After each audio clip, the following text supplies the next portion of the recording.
خدا کے گھر کا یہ منظر تخیل نے کبھی سوچا، کتابوں میں پڑھا کوئی، نہ آنکھوں نے کبھی دیکھا۔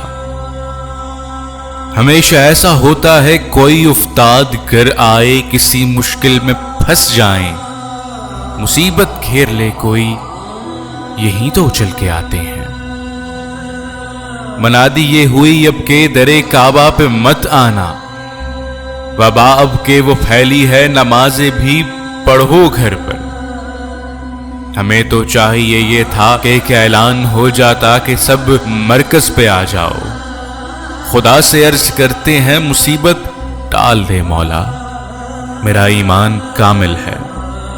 خدا کے اتنے بندوں میں یقیناً وہ بھی آ جاتا کہ جن کے اٹھے ہاتھوں کو خدا واپس نہیں کرتا۔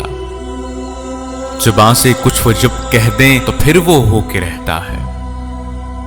بتاتے ہم زمانے کو یہی دارالشفا ہے، بس ہمیں سب کو بتانا تھا کہ ہم ایمان والے ہیں، ہمارا دین سچا ہے، ہمیں قرآن والے ہیں، مگر ہم نے کیا ثابت کہ ہم بھی ان کے جیسے ہیں۔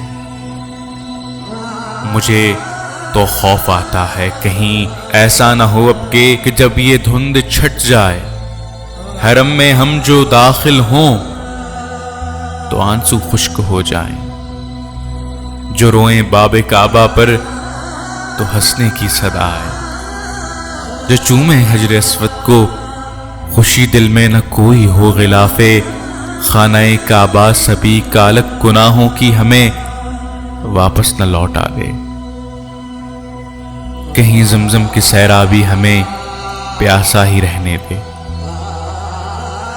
ہمیں یہ ماننا ہوگا کتاب حق بھی سچی ہے، نبی کا دین بھی سچا، سبھی احکام بھی سچے، مگر ہم لوگ جھوٹے ہیں،